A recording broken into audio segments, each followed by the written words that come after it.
one of the big international headlines today is the Miss America pageant, which has been for the first time won by someone of Indian origin. The story could have been celebratory, but what it actually became was talking across the world about the backlash, as many descended online to vent their anger about the title going to an un-American person, a person of Indian origin. How she was called a Muslim and an Arab, all untrue, as she's actually a Hindu from Syracuse who was born in Syracuse, New York.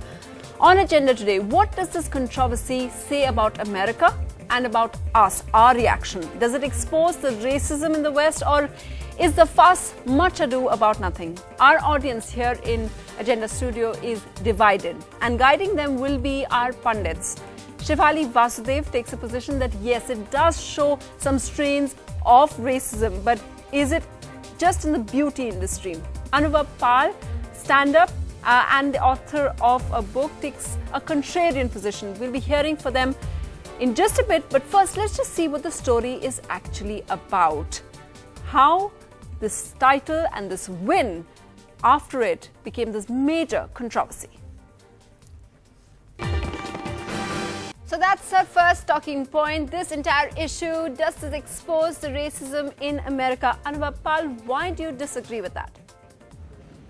Well, you know, I think to assume that a whole country's opinion is based on a bunch of tweets would just be, I think, unfair in how one analyzes a country. You know, by that logic, you know, you could read any movie review in this country and read the hundreds of comments that come under it on Rediff or wherever else, and people say all sorts of insane stuff. That doesn't mean that everyone in the world thinks all Indians feel that way. Clearly, there are judges who have chosen her. She was Miss New York, so clearly she went through a process there. She went on to become Miss America, so clearly there is a large body of that country that feels she represents everything that's good and cosmopolitan about the United States. And I think in the world of social networking, there will be thousands of people who now have a right to air their opinion, and some of that opinion is racist, sexist, and incorrect.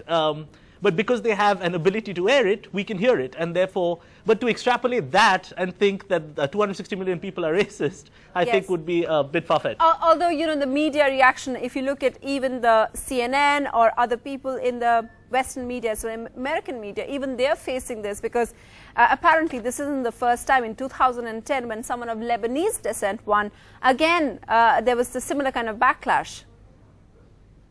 Yeah, I totally agree, Sunita. I think there are two separate points. One is, what is the idea of assimilation, right?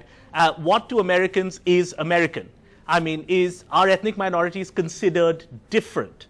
And these opinions are like an extreme version of that, where people say, oh, she's Al-Qaeda. You know, a lot of it is also illiterate, rural, small town. But again, not to generalize, but I think that these opinions essentially form out of a vast lack of knowledge of the world and how the world operates. Whereas there's the other half of America that's cosmopolitan and progressive and well-traveled, that think that, you know, a Puerto Rican woman should win and an Indian American woman should win, and their electorate reflects that with Obama. So I think that yes, there is a debate here to be had, and I think the media is right to have it, about all these issues that are being opened about what is American. And I think a lot of Indian American journalists jumped on this, you know, writers in New York, etc., and said, you know, we've done so much for the United States. Why are we considered Indian American and not just American? So there's a debate to be had there. But I think to extrapolate that and think everyone is racist is I think, a bit far-fetched. Sure, I understand. But Shefali, what concerns you about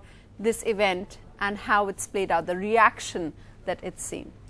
You know, strange as it may sound, me sitting with this big against this for and arguing from the other side, I think I partly agree with Anubhav. You see, what is very interesting to me is that an American jury has not only allowed the girl to participate. Once they allow her to participate, they allow her to win. Winning is then a number, it's a chance. Not only that, but she's clearly not American looking.